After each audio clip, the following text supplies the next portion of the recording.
اعوذ باللہ من الشیطان الرجیم، بسم اللہ الرحمن الرحیم۔ اللہ تعالیٰ کی بے انتہا حمد و ثنا اور اس کی محبوب ہستیوں پر بے انتہا درود و سلام کے بعد عامر بخاری کا آپ کو سلام پہنچے۔ ناظرین، اپنی پچھلی ویڈیو کی سکسیشن میں میں آپ کو خوش آمدید کہتا ہوں، اور جن دوستوں نے میری پچھلی ویڈیو نہیں دیکھی ان کے لیے 1-2 منٹ کا میں خلاصہ پیش کر دوں تاکہ پورے اس ٹاپک کی سمجھ آ جائے آپ کو۔ اصل میں جب انسان ابھی دنیا میں نہیں آیا تھا تو اللہ تعالیٰ نے اپنے انبیاء سے عہد لیا، میثاق لیا کہ میں اپنا ایک رسول بھیجوں گا، اور میں نے جو تمہیں کتابیں دینی ہے، جو حکمت دی ہے، اس کے ذریعے تم نے میرے اس رسول کی مدد کرنی ہے، اس کی اتباع کرنی ہے، اس پہ ایمان لانا ہے۔ تو تمام انبیاء نے اللہ تعالیٰ سے یہ میثاق کیا، جس کو اس کریم بادشاہ نے میثاق انبیاء کے طور پہ سورہ آل عمران کی آیت نمبر 81 میں بیان فرمایا ہے۔ اس کے بعد انبیاء کا سلسلہ شروع ہوا، جب حضرت ابراہیم علیہ السلام حضرت اسماعیل علیہ السلام کو لے کے حضرت بی بی ہاجرہ کو اللہ تعالیٰ کے مقدس گھر کے نزدیک آباد کرنے کے لیے حکم پروردگار کے مطابق پہنچے، تو وہاں پہ انہوں نے دعا مانگی، جو کہ سورہ ابراہیم میں ورس نمبر 37 میں انڈیکیٹ کی گئی ہے کہ اے میرے پالنے والے، میں نے اپنی ذریت میں سے کچھ کو تیرے مقدس گھر کے نزدیک آباد کیا ہے تاکہ یہ تیری نماز کو قائم کریں، بس تو کچھ لوگوں کے دلوں کو ان کی طرف موڑ دے، یعنی میری اس اولاد کی طرف موڑ دے جن کو تو اس قابل سمجھتا ہے۔ تو لوگوں میں حضرت اسماعیل علیہ السلام کے حوالے سے اور ان کی اولاد کے حوالے سے ایک پیار کا فیکٹر تھا جس کے لیے دعا مانگی گئی۔ اس کے بعد جب وہاں پہ اللہ تعالیٰ کے مقدس گھر کے نزدیک پانی کا انتظام ہو گیا آب زمزم کے ذریعے، پہلا یہ گھر وہاں پہ آباد ہو گیا، تو پھر اللہ تعالیٰ نے جب لوگوں کے دلوں میں حضرت اسماعیل علیہ السلام کی اور ان کی اولاد کے حوالے سے محبت دلوں میں ڈالی، تو لوگ اس سمت میں کھینچے چلے آئے۔ مختلف قبائل آتے وہاں پہ اجازت لیتے اہل بیت سے کہ اے اہل بیت، کیا ہم آپ کی ہمسائیگی میں آباد ہو سکتے ہیں؟ اجازت ملنے پہ تھوڑا فاصلے پہ اپنا محلہ آباد کر لیتے، اپنی بستی آباد کر لیتے۔ اس طرح سے مختلف قبائل آتے گئے اور مختلف بستیاں آباد ہوتی گئیں، اور جو سب سے پہلی بستی تھی حضرت اسماعیل علیہ السلام کے گھر سے جو شروع ہوئی تھی، حضرت ابراہیم علیہ السلام کے گھرانے کی ابتدا سے شروع ہوئی تھی، اس بستی کو سارے لوگ ام القریٰ کا نام دینے لگے۔ ام القریٰ کا مطلب ہے، کہتے ہیں ماں کو، قریٰ ہے قریہ کی جمع، قریہ مین بستی، یعنی بستیوں کی ماں ام القریٰ، کیونکہ اس ایک بستی کی وجہ سے باقی ساری بستیاں آباد ہوئی تھی وہاں پہ، اس وجہ سے اس کو ام القریٰ کا نام دیا گیا۔ اور ام القریٰ میں رہتے کون تھے؟ اولاد ابراہیم، اولاد اسماعیل رہتی تھی، آباد تھے۔ اب ام القریٰ کا ہر فرد جو تھا اس کو لوگ امی کہتے تھے، اور امی کی جمع ہے امیین، کیونکہ ام القریٰ میں بہت سارے اولاد تھی، آباد تھی، حضرت اسماعیل علیہ السلام کی، حضرت ابراہیم علیہ السلام کی، تو اس وجہ سے بعد میں ان کو امیین کا نام دیا گیا، سب کو کولیکٹیولی، اور ایک فرد کو امی کہا جاتا تھا۔ اب یہ تو ہو گئی تاریخ امی کے حوالے سے، کیونکہ حضرت ابراہیم علیہ السلام کے 2 بیٹے تھے، حضرت اسحاق علیہ السلام اور حضرت اسماعیل علیہ السلام۔ حضرت اسماعیل علیہ السلام کو اللہ تعالیٰ نے اپنے گھر کے لیے منتخب فرمایا، اور حضرت اسحاق علیہ السلام کو جہاں پہ آج بیت المقدس ہے، اس سرزمین کو مقدس سرزمین کہا ہے اللہ تعالیٰ نے۔ حضرت اسحاق علیہ السلام کو اس سرزمین کے لیے منتخب فرمایا۔ تو زیادہ تر انبیاء جو ہیں وہ اولاد اسحاق میں آئے ہیں، کتابیں وہاں پہ نازل ہوئیں۔ اب وہ مشہور ہوئے اہل کتاب کے نام سے، بنی اسرائیل کے نام سے، جبکہ یہاں جو حضرت اسماعیل علیہ السلام کی اولاد تھی وہ امیین کے اعتبار سے پوری دنیا میں مشہور تھے، اور وہ بستی ام القریٰ کے نام پہ مشہور تھی، جو شہر مکہ میں اللہ تعالیٰ کے مقدس گھر کے نزدیک اولاد اسماعیل کی بستی تھی، محلہ تھا، وہ ام القریٰ کہلاتا تھا۔ اب پوری دنیا میں یہ چیز مشہور تھی، سارے لوگ جانتے تھے، اور خاص طور پر اولاد اسحاق اس چیز سے واقف تھی، کیونکہ جو عہد تھا، جو میثاق تھا اللہ تعالیٰ کا انبیاء سے، پوری دنیا میں انبیاء آئے ہیں، اس وعدے کے ساتھ جو آخری رسول آنا ہے، جو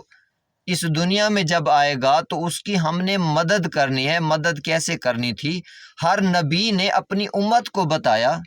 کہ تم نے اس نبی کی اتباع کرنی ہے، اس نبی پہ ایمان لانا ہے، اس نبی کی پیروی کرنی ہے۔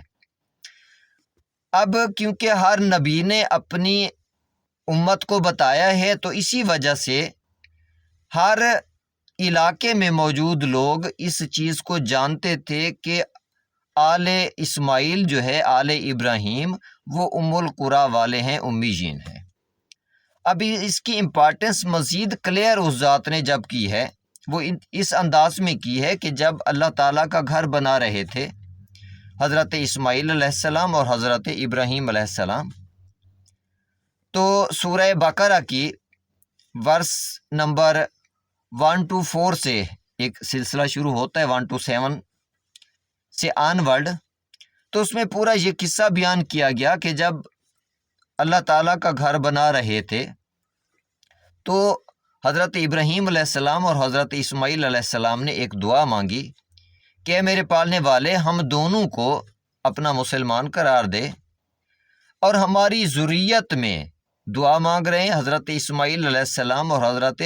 ابراہیم علیہ السلام اللہ تعالیٰ کے گھر بناتے وقت خانہ کعبہ کی تعمیر کے دوران یہ دعا مانگی جا رہی ہے، تو انہوں نے اپنی اولاد کے لیے دعا مانگی جو مکہ کے قریب آباد ہے، کہ اس میں، کیونکہ اس میں اولاد اسماعیل ہی شامل ہے، حضرت اسماعیل علیہ السلام ساتھ دعا مانگ رہے ہیں، آمین کر رہے ہیں، تو انہوں نے دعا مانگی کہ ہماری ذریت میں، اولاد میں بھی ایک امت مسلمہ پیدا فرما، اور وہ جو رسول آنا ہے جس کا میثاق ہم لے کے دنیا میں آئے ہیں، وہ رسول ہماری اس امت مسلمہ ذریت میں سے قرار دے۔ پھر جب وہ رسول اس دنیا میں تشریف لائے تو اللہ تعالیٰ نے سورہ جمعہ میں پھر اس نبی کے آنے کا اعلان کیا، واضح طور پہ بتایا کہ یہ وہی امی نبی ہے جس کو میں نے امیین میں بھیجا ہے۔ اب اس لفظ امی میں ہر چیز کلیئر تھی، کیونکہ ام القریٰ مکہ مکرمہ میں وہ محلہ ہے جو حضرت ابراہیم اور حضرت اسماعیل علیہ السلام کی اولاد کا ہے، تو اس کا مطلب ہے دنیا میں آپ جہاں کہیں بھی ہیں، آپ کو ملک لکھنے کی ضرورت نہیں ہے، آپ کو صوبہ لکھنے کی ضرورت نہیں ہے، آپ کو بر اعظم لکھنے کی ضرورت نہیں ہے، بالکل کلیئرٹی کے ساتھ ایون شجرہ نسب تک کلیئر ہو جاتا ہے صرف لفظ امی میں۔ اب اس کی دلیل میں آپ کو دیتا ہوں کہ اس لفظ کو میں کم از کم اللہ تعالیٰ کا ایک معجزانہ لفظ سمجھتا ہوں، اس کے معجزانہ کلام کا، کیونکہ ایک لفظ میں اتنی زیادہ کلیئرٹی ہے کہ میں نے دنیا میں کبھی اس قسم کا لفظ نہیں دیکھا۔ مثال کے طور پہ جب یہ امی کا لفظ استعمال کیا گیا، کیونکہ تمام انبیاء کو بتانا مقصد تھا کہ تم نے آخری رسول کی اطاعت کرنی ہے، اس کی پیروی کرنی ہے، تو تورات میں بھی یہ چیز آئی ہے، زبور میں بھی آئی ہے، انجیل میں بھی آئی ہے، پہلے صحائف میں بھی یہی کچھ آیا ہے کہ تم نے امی رسول کی اتباع کرنی ہے۔ اب سوال یہاں پیدا ہوتا ہے کہ تورات، زبور، انجیل یہ کن اقوام میں آئیں؟ تو آپ جانتے ہیں یہ حضرت موسیٰ علیہ السلام، حضرت داؤد علیہ السلام اور حضرت عیسیٰ علیہ السلام کس قوم کی طرف آئے ہیں؟ بنی اسرائیل کی طرف۔ اور یہ بھی آپ کو پتہ ہوگا کہ بنی اسرائیل کوئی عام قوم نہیں ہے، یہ وہ قوم ہے جس کو اللہ تعالیٰ نے عالمین میں فضیلت عطا کی ہے، اولاد اسحاق ہے، اہل بیت کی اولاد ہے۔ تو اس میں گو کے سارے ایک جیسے نہ تھے، لیکن بہت نیک یہ اولاد بھی ہے، اولاد اسحاق جو ہے بنی اسرائیل، جن کو بعد میں کہا گیا حضرت اسرائیل کی اولاد۔ اب دیکھیں اس میں بنی اسرائیل سے کہا جا رہا ہے کہ تم نے اس امی رسول کی اتباع کرنی ہے۔ اب بنی اسرائیل کتنے زیرک قسم کے کہ ایک ایک چیز کی کلیئرٹی چاہنے والی قوم ہے۔ جب گائے کا معاملہ آیا سورہ بقرہ میں آپ پڑھتے ہیں تو صرف ایک گائے کی آئیڈینٹیفیکیشن کے لیے اس قوم نے اپنے نبی کو 4 مرتبہ کوہ طور پہ بھیجا کہ جائیں پتہ کریں وہ گائے کیسی ہو، اس کا رنگ کیسا ہو، وہ کس قسم کی ہو، وہ کون سی ہو، یہ سارے کویسچننگ کی، بار بار کویسچننگ کی۔ اب ایسی قوم کو سمجھانا کیا اتنا آسان تھا؟ اس حکمت والی ذات نے اس ایک لفظ کے ذریعے اس قوم کو یعنی بنی اسرائیل کو بھی اتنا کلیئرٹی کے ساتھ میسج دے دیا کہ میرا امی نبی آئے گا اور اس کی تم نے اتباع کرنی ہے، اس کی پیروی کرنی ہے، اس پہ ایمان لانا ہے، کہ بنی اسرائیل جیسی قوم کے پاس بھی دوسرا سوال کرنے کی طاقت نہیں رہی۔ اتنا کلیئرلی انہیں سمجھ آ گیا کہ امی ہے کون، یعنی ام القریٰ والا اولاد اسماعیل میں سے اللہ کے مقدس گھر کے نزدیک آباد جو ہے وہ ہونا ہے، اس اولاد میں سے، اولاد اسماعیل میں سے کوئی نبی آنا ہے، اس کی ہم نے پیروی کرنی ہے۔ اب یہاں تک تو یہ چیز کلیئر ہو گئی۔ ایون اللہ تعالیٰ نے اسی چیز کو قرآن کریم میں بھی واضح فرمایا ہے۔ اس ذات نے فرمایا ہے کہ الذین یتبعون الرسول النبی الامی الذی یجدونہ مکتوبا عندہم فی التوراۃ والانجیل، کہ وہ لوگ الذین، وہ لوگ یتبعون جو اتباع کرتے ہیں، یتبعون الرسول النبی الامی جو اس رسول کی جو امی نبی ہے اس کی اتباع کرتے ہیں، وہ اس کو لکھا ہوا پاتے ہیں، الذی یجدونہ، وہ اس کو لکھا ہوا پاتے ہیں، کیا؟ مکتوباً لکھا ہوا، عندہم اپنے پاس، فی التورات تورات میں، والانجیل اور انجیل میں۔ کس چیز کو لکھا ہوا پاتے ہیں؟ کہ تم نے اتباع کرنی ہے اس امی رسول اور نبی کی۔ اب یہ تورات اور انجیل میں مخاطب کون ہے؟ بنی اسرائیل۔ جب بنی اسرائیل اس چیز کا مخاطب ہیں اور ایک لفظ کے ذریعے وہ اس چیز کو سمجھ رہے ہیں کلیئرٹی کے ساتھ، تو اس کا مطلب ہے امی کی جو ڈیفینیشن کی گئی ہے، امی کی جو ٹرانسلیشن کی گئی ہے، جو ہمیں بتائی گئی ہے، اگر وہی ہوتی جو اس کی ٹرانسلیشن ان پڑھ کے طور پہ کی گئی ہے، آپ کیا سمجھتے ہیں اگر آپ بنی اسرائیل کے سامنے یہ کہتے کہ ایک ان پڑھ نبی آئے گا، اس کی تم نے اتباع کرنی ہے، تو کیا وہ چپ کر جاتے، مزید کویسچننگ نہ کرتے؟ ایگزیکٹ ڈیٹیلز دی ہیں اس ذات نے اس لفظ امی میں، تو اسی وجہ سے بنی اسرائیل کو مزید سوال کرنے کی گنجائش نہیں رہی، ہر چیز کلیئر ہو گئی۔ تو یہ کلیئر ہو گیا اس میں بھی کہ امی کا مطلب ان پڑھ نہیں ہے۔ امی اپنے اندر اتنے زیادہ حقائق پنہاں کیے ہوئے ہے کہ جو اللہ تعالیٰ کا ایک معجزانہ لفظ ہے جس کے ذریعے اس نے اپنے نبی کا تعارف کرایا ہے۔ اب اس کی مزید اگر ہم ڈیٹیل کو دیکھتے ہیں، اس کا ثبوت دیکھتے ہیں، تو اللہ تعالیٰ نے یہ چیز بھی واضح فرمائی ہے سورہ بقرہ میں کہ الذین آتیناہم الکتاب یعرفونہم کما یعرفون ابناءہم، یہ اہل کتاب سے کہا گیا ہے، یہ بنی اسرائیل کے بارے میں کہا جا رہا ہے کہ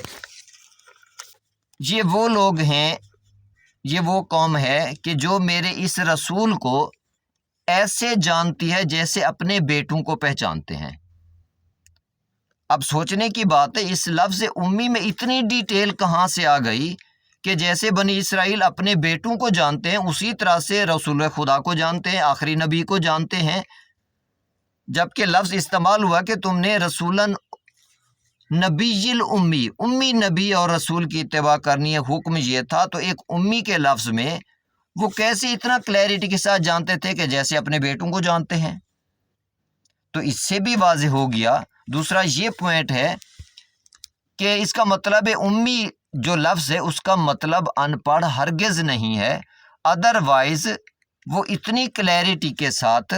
آخری نبی کے بارے میں کیسے جانتے تھے جتنا کلیئرٹی کے ساتھ اپنے بیٹوں کو جانتے ہیں؟ اب بیٹوں کا لفظ یہاں پہ استعمال کرنے کا مطلب شجرہ نسب تک، اولاد تک امی کے لفظ میں واضح طور پہ بیان کی گئی ہے۔ تو جب ہم اس کی ٹرانسلیشن ان پڑھ کرتے ہیں امی کی، تو اس میں تو کوئی ڈیفینیشن نہیں ہے، کوئی شجرہ نسب نظر نہیں آتا، کوئی جگہ کا نام نظر نہیں آتا، کوئی اس کا ایڈریس نظر نہیں آتا، تو پھر اس کے کلیئرٹی بنی اسرائیل کے سامنے کیسے آ گئی؟ اتنی کلیئرٹی جیسے وہ اپنے بیٹوں کو جانتے ہیں۔ تو اس کا مطلب ہے اس معاملے میں ہم بہت بڑی غلطی کر رہے ہیں کہ اپنے نبی کی توہین بھی کر رہے ہیں کہ اس کو ان پڑھ کہہ کے، حالانکہ اللہ تعالیٰ نے اس نبی کو ان پڑھ نہیں کہا، امی نبی کہا ہے۔ تو اس وجہ سے ہمیں اپنی ٹرانسلیشنز پہ غور کرنا چاہیے۔ اب اس کے پس پردہ حقائق کیا ہیں؟ یہ ڈرامے بازی شروع کہاں سے ہوئی؟ یہ کی کس نے؟ یہ بھی قرآن کریم نے واضح طور پہ بتایا ہے۔ یہ میں اگلی ویڈیو میں آپ کے سامنے رکھوں گا۔ تب تک کے لیے عامر بخاری کو اجازت۔ اللہ حافظ۔